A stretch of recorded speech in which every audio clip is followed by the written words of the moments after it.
नमस्कार, आप देख रहे हैं प्रदेश का सबसे भरोसेमंद चैनल जनता टीवी और मैं हूं आपके साथ प्रद्युम्न शर्मा। शुरुआत करेंगे इस वक्त की बड़ी खबर के साथ। तो आपको बता दें कि बड़ी जानकारी आ रही है इस वक्त की। आपको बता दें हिमाचल के स्कूलों पर बड़ा खुलासा हुआ। शिक्षा मंत्री रोहित ठाकुर का यह बड़ा खुलासा।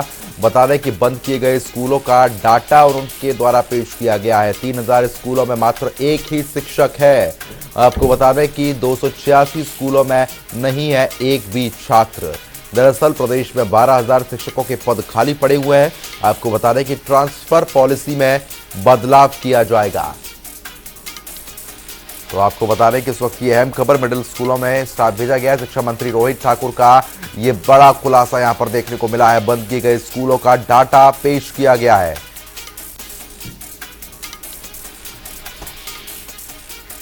दो 286 स्कूलों में नहीं है एक भी छात्र। आपको यह भी जानकारी दे दें, प्रदेश में 12,000 शिक्षकों के पद खाली है। तो ये डाटा पेश हुआ है।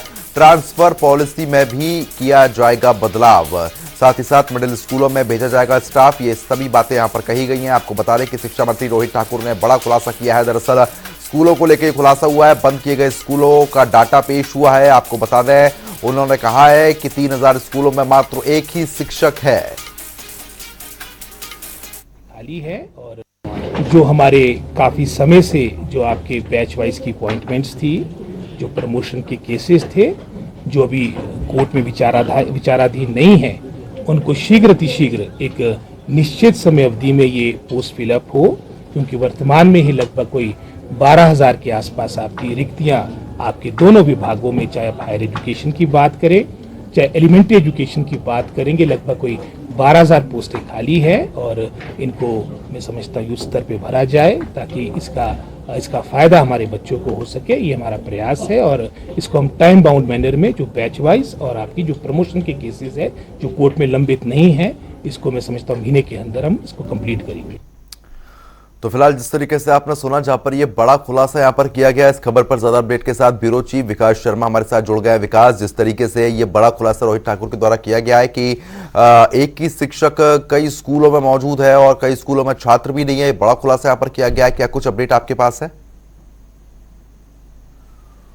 देखिए बिल्कुल, क्योंकि जैसे ही सत्ता परिवर्तन हिमाचल प्रदेश में हुआ, सबसे पहला काम, और वो भी कैबिनेट की बैठक से पहले जो विधायक दल की मीटिंग हुई थी, उसके अंदर जो है वो कांग्रेस की सरकार ने ये तय किया था कि पूर्व की सरकार के द्वारा जो भी ऐसे बड़ी घोषणाएं जो है वो यहां पर की गई थी, बड़े संस्थान यहां पर खोले गए थे, इन तमाम संस्थानों को जो है डीनोटिफाई कर दिया था। उसके बाद राजनीति गरमाई, विपक्ष की तरफ से लगातार आरोप ये लगाए गए कि सत्ता परिवर्तन के बाद जिस तरह से सुक्खू सरकार जो है डीनोटिफाई करने का काम कर रही है, तालाबंदी की सरकार जो है वो इसे कहा गया। ये नाम जो है जयराम ठाकुर, जो कि नेता प्रतिपक्ष हैं और पूर्व मुख्यमंत्री हैं, उनकी तरफ से दिया गया था।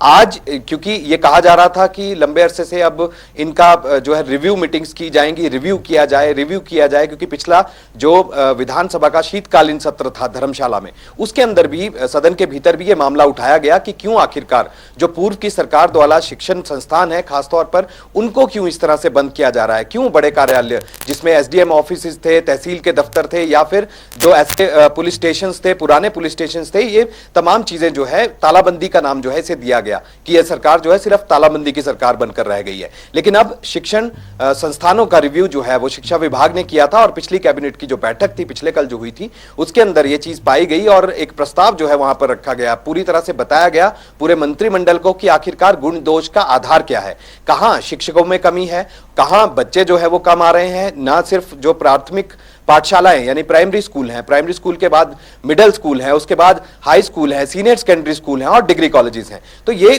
कॉलेजेस और ये स्कूल्स जो हैं ये तमाम अब इनके ऊपर ठीक है विकास, मैं आपको रोकना चाहूंगा, दोबारा आपके पास तुरंत लौटूंगा। इसी बीच बीजेपी प्रवक्ता गणेश दत्त हमारे साथ जुड़ गए हैं। गणेश जी, बहुत बहुत स्वागत है आपका जनता टीवी पर।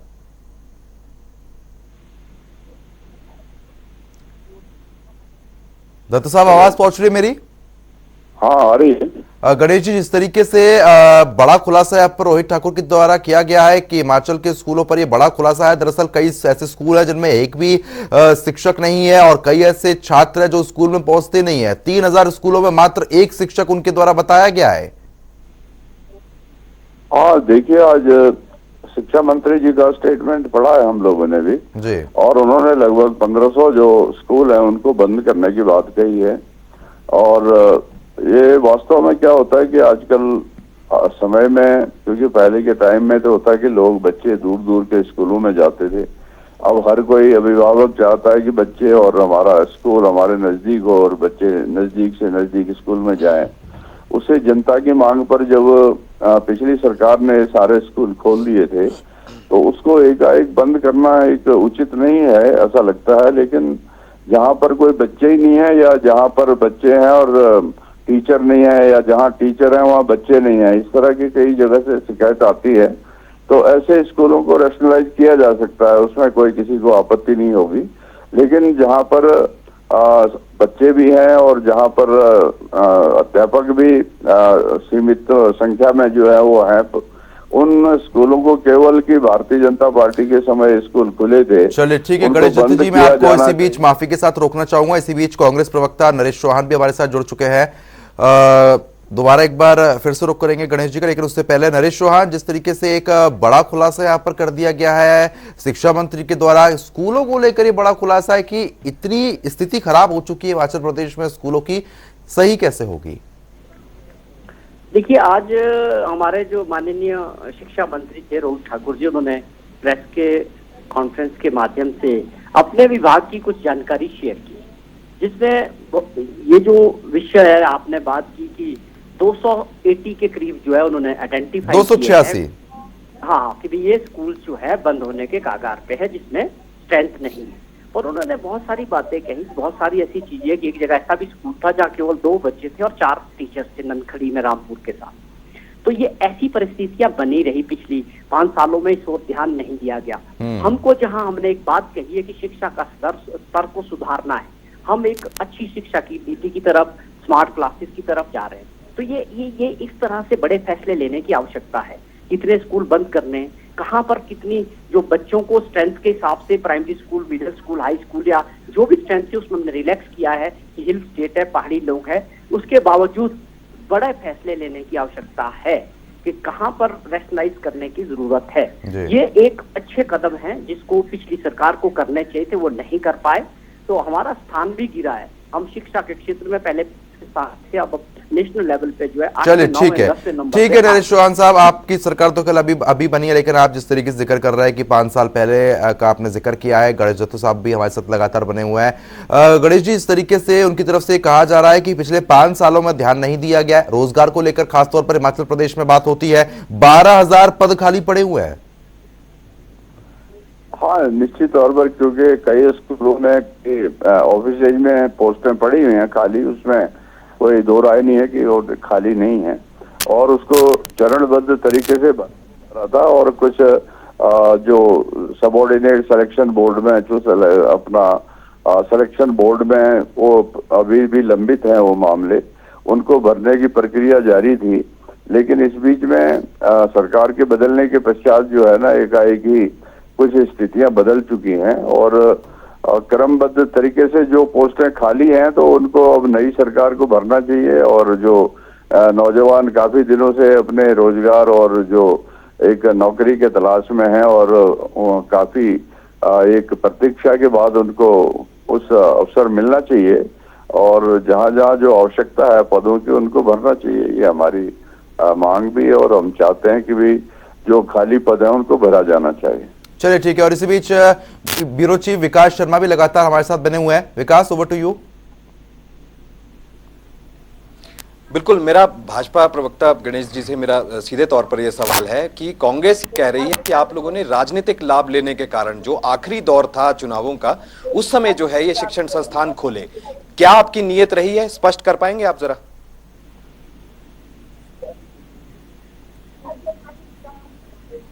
गणेश जी।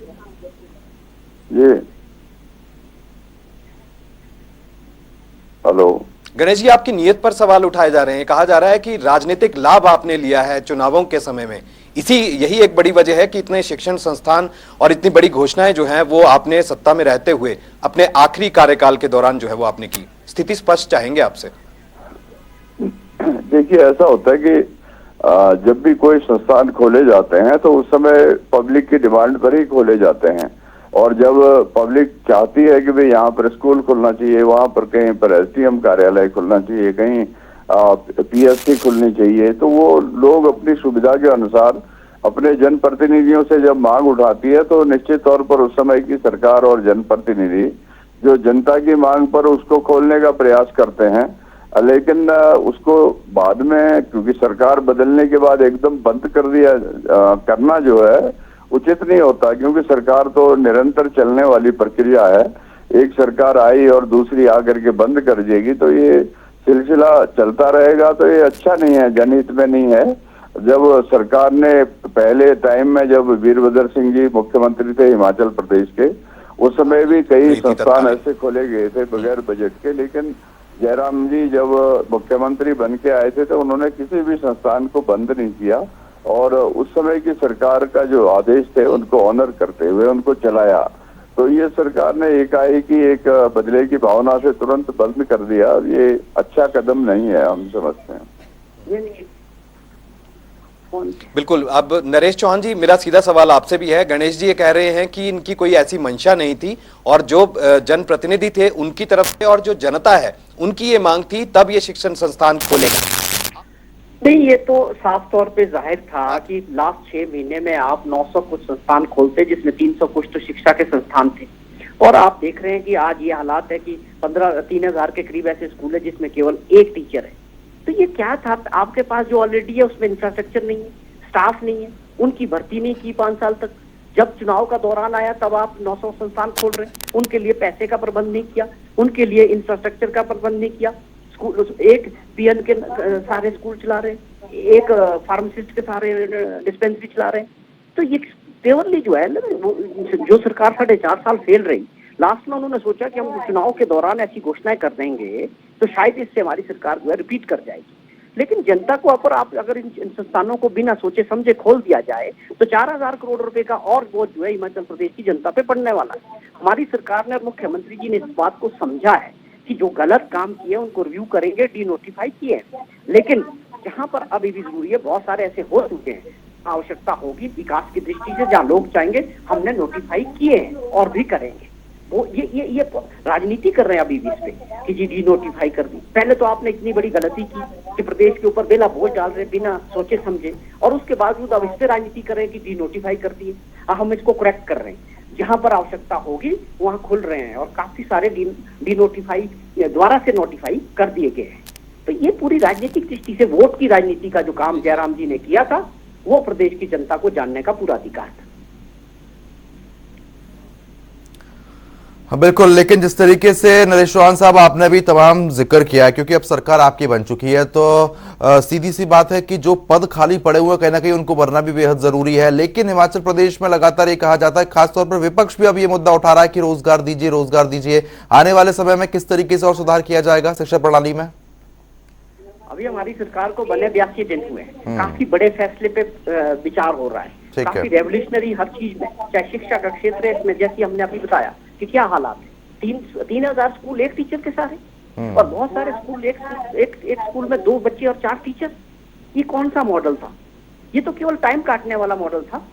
हम इन चीजों को ठीक कर रहे हैं। अभी हमने 68 Rajiv Gandhi day boarding school की शुरुआत किया है, इसमें से कुछ इसी वर्ष में निकल जाएंगे आगे। उनका एक अच्छे ढंग से 25-30 बीघा में स्कूल होगा, इंफ्रास्ट्रक्चर होगा, अच्छी एजुकेशन होगी, डे बोर्डिंग होगा। जो हमने वादा किया था कि इंग्लिश मीडियम स्कूल्स खोलेंगे, उसको ये स्वरूप दे रहे हैं। उसमें टीचर्स लगेंगे, बेरोजगारों के लिए रास्ते खुल रहे हैं हर महकमे में। तो वैसे ही एजुकेशन में भी इसको पहले सब कुछ ठीक करने की आवश्यकता है। उसके बाद जो रोजगार है वहाँ पर पूरी जितनी स्ट्रेंथ होनी चाहिए टीचर्स की और स्टूडेंट्स की, उसके रेशो के हिसाब से एजुकेशन में भी भर्तियां हो। चलिए ठीक है नरेश चौहान जी, गणेश गुप्ता जी आपका बहुत बहुत शुक्रिया तमाम जानकारी हमारे साथ साझा करने के लिए। विकास आपका भी बहुत बहुत शुक्रिया हमारे साथ जुड़ने के लिए और अहम साझा जानकारी करने के लिए। चलिए खबरों में आगे बढ़ेंगे। पावटा साहिब अवैध खनन माफियाओं का गढ़ बन चुका है। बीते दिनों सामने आई तस्वीरों के बावजूद भी ना तो प्रशासन जागा है और ना ही खनन रुका है। एक ऐसा ही वीडियो अब सामने आया है। एक तरफ तो ये अवैध खनन से ही हो, लेकिन इसको लेकर पुलिस और प्रशासन की लापरवाही बेशक हैरान कर देने वाली है। माइनिंग और वन विभाग की सरपरस्ती भी माटी को खो दी जा रही है। रिपोर्ट आप देखें।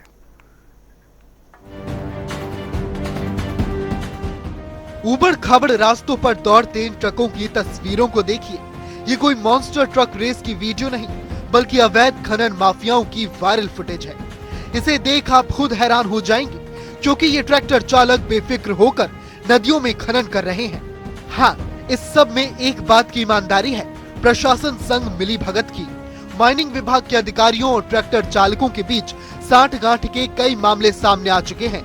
कई वीडियोस भी वायरल हो चुकी हैं, लेकिन हालात वहीं के वहीं। ये वीडियो IIM सिरमौर के पास यमुना नदी का है, जहां जमकर अवैध खनन किया जा रहा है। यहाँ पर वन विभाग की जमीन पर ट्रैक्टर चालक नियमों की जमकर धज्जियां उड़ा रहे हैं। क्रैशर चालकों की अधिकारियों के साथ साठगांठ होने की वजह से वन विभाग की भूमि पर खनन किया जा रहा है। इतना ही नहीं, यहाँ पर उगे दर्जनों पेड़ माफियाओं की भेंट चढ़ चुके हैं, लेकिन माइनिंग विभाग फिर भी चुप्पी साधे बैठा है। पांवटा साहिब में खनन माफियाओं ने इतना आतंक मचाया हुआ है कि यहाँ पर यमुना नदी में स्नान करने पहुंचे श्रद्धालुओं को भी परेशानियों का सामना करना पड़ता है।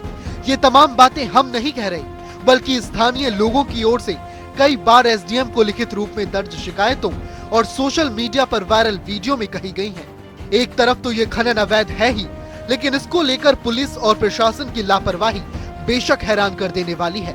माइनिंग और वन विभाग की सरपरस्ती में माटी को खोदा जा रहा है।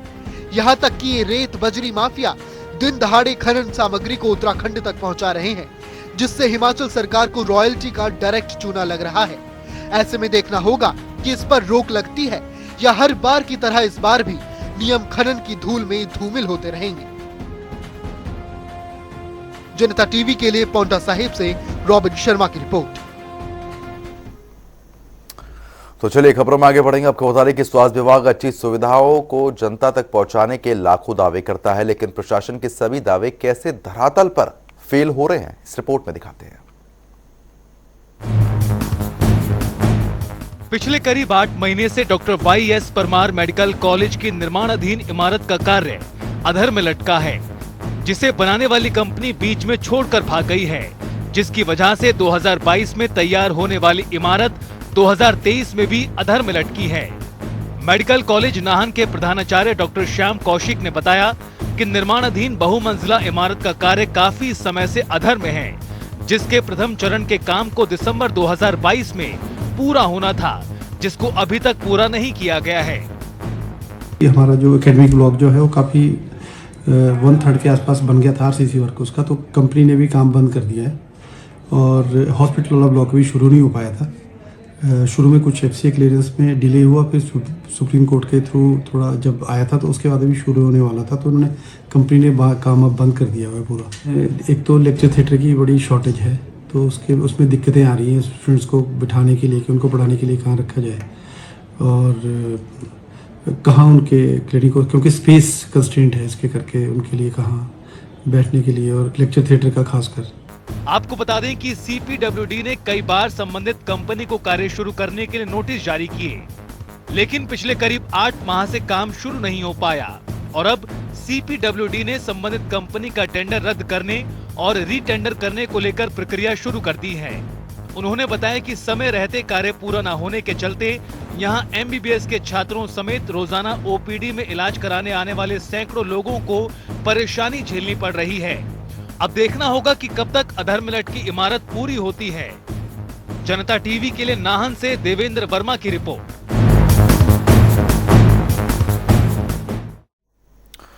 तो चलिए आगे बढ़ेंगे। इस बीच एक बड़ी खबर आ गई, आपको बता देते हैं। इस वक्त की एक बड़ी जानकारी आ रही है, बड़ी खबर से हम आपको अपडेट करा देते हैं। तो आपको बता दें कि बाखला नहर में 2 युवक डूब गए हैं। आपको बता दें कि शिमला के रहने वाले दोनों युवक बताए जा रहे हैं, घूमने के लिए बाखला आए थे। युवक नहर में हाथ धोते वक्त यह हादसा हुआ है। इस वक्त की अहम जानकारी है, बड़ी खबर से हम आपको अपडेट करा रहे हैं। आपको बता दें कि नहर में हाथ धोते वक्त ये बड़ा हादसा हो गया। दरअसल दोनों युवक शिमला के बताए जा रहे हैं, जो कि नहर में हाथ धो रहे थे, लेकिन उसी दौरान यह हादसा हो गया, जिसमें दोनों युवक डूब गए हैं। सूचना मिलते ही पुलिस पहुंच गई है। फिलहाल रेस्क्यू के प्रयास लगातार जारी है। तो बाखला नहर में ये दोनों युवक डूब गए हैं। आपको बता दें कि नहर में हाथ धोते वक्त ये बड़ा हादसा हुआ। बाखला नहर में ये 2 युवक डूबे। देखिए तस्वीरें आप देख पा रहे हैं नहर की, और जानकारी ये मिली है कि नहर काफी गहरी है, बहाव भी थोड़ा तेज है, जिसके चलते ढूंढने में थोड़ी परेशानी इन युवकों को हो रही है। फिलहाल नहर में हाथ धोते वक्त ये बड़ा हादसा हो गया है, जिसमें 2 युवक डूब गए हैं। फिलहाल इस वक्त की अहम जानकारी है, बड़ी खबर से हम आपको अपडेट करा रहे हैं। आपको ये भी जानकारी दे रहे हैं कि शिमला के रहने वाले थे दोनों युवक, घूमने के लिए बाखला आए हुए थे। युवक बाखला की ये नहर है, लेकिन इस नहर में हाथ धोते वक्त यह हादसा हुआ जिसमें दोनों युवक डूब गए हैं और दोनों युवक शिमला के बताए जा रहे हैं। इस वक्त की अहम खबर, बड़ी खबर से हम आपको अपडेट करा रहे हैं। तो फिलहाल तस्वीरें आप देख पा रहे हैं जहां पर पुलिस प्रशासन की टीम मौके पर पहुंची हुई है। गोताखोरों की मदद से दोनों को ढूंढने के प्रयास लगातार किए जा रहे हैं, लेकिन ऐसे में आपको ये भी जानकारी दे रहे हैं कि बहाव थोड़ा सा नहर का तेज है और नहर गहरी बताई जा रही है, जिसके चलते थोड़ी परेशानी यहाँ पर लगातार गोताखोरों को झेलनी पड़ रही है। तो फिलहाल आपको बता दें कि नहर में हाथ धोते वक्त यह हादसा हुआ जिसमें शिमला के रहने वाले 2 युवक इस बाखला नहर में डूब गए हैं। इस वक्त की बड़ी खबर आ रही है, तो बड़ी जानकारी से हम आपको अपडेट करा रहे हैं। घूमने के लिए बाखला आए हुए थे ये युवक और उसी दौरान यह हादसा हुआ। नहर में हाथ धोते वक्त ये बड़ा हादसा हुआ जिसमें दोनों युवक डूब गए हैं। फिलहाल इस वक्त की अहम जानकारी है, तस्वीरें भी हम आपको दिखा रहे हैं। तो फिलहाल अभी के लिए सिर्फ इतने, लेकिन खबरों का सिलसिला लगातार जारी है। बने रहिए हमारे साथ। नमस्कार।